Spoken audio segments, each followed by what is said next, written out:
Boy, I sure am hungry today. I bet a peanut butter and jelly omelet might fix that. I'm here today at the Union Station Diner, so follow me.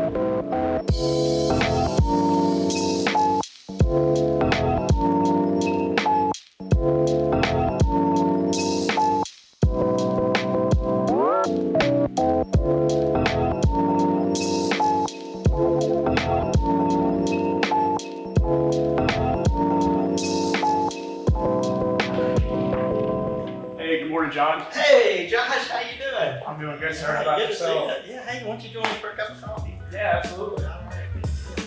So how you been? Oh, you know, just hanging out around town. So, John, you had mentioned to me that you purchased this company in 2015. Can you tell me a little bit more about that? I saw this corner, I knew it was available, and I thought of it as a real estate investment. But once I learned more about the business, I knew I'd come here for years. I thought, it'd be interesting to own a restaurant. And so I got to know Vicki and Hector. I knew they wanted to relocate to Arizona. So I told my wife I wanted to buy the restaurant, and she thought I was crazy. In fact, we told Vicki and Hector, no, we're not going to do it because my wife doesn't want to do it. But about a week later, she said, listen, if you really think this is what we need to do, let's do it.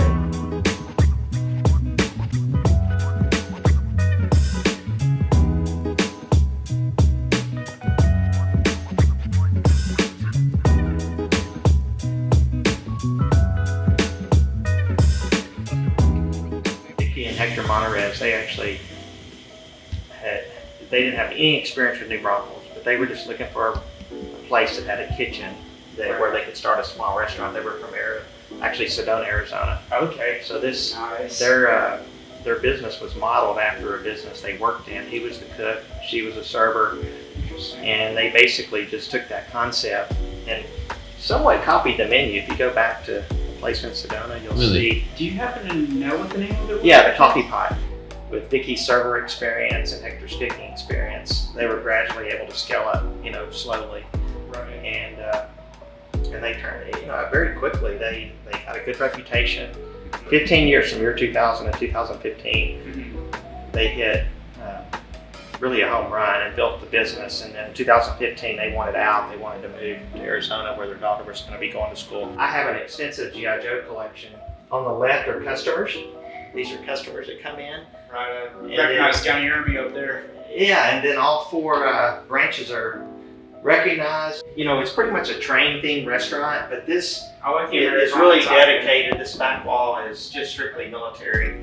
The coolest thing is the Ted Williams one. It's actually the newest G.I. Joe. It's not that old, but it's Ted Williams, but it's also a baseball card up there that shows him being a bomber. And then these are just customers that, this guy here, he brings his wife in still today. I don't know, I think they're probably in their, they're definitely in their 80s. But this gentleman here, he walks his wife in very slowly. They're very loyal customers, and sometimes we help them get in and out of the car.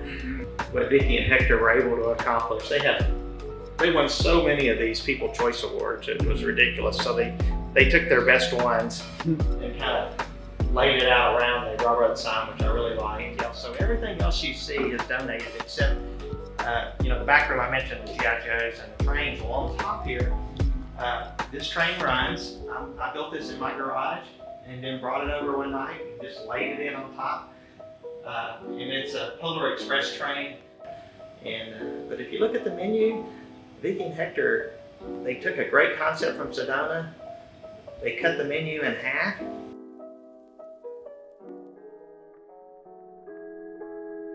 Oh, hey, I didn't see you guys there. I hope you got some good knowledge hanging out with John today. It was a real pleasure getting to sit down with him. But if you take a look behind me, we're here at a historic train track in New Braunfels. Check it out.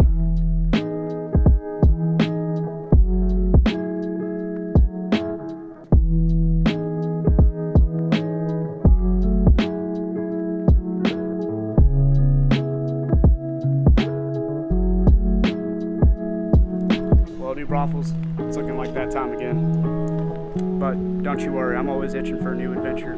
I'll see you in the next episode.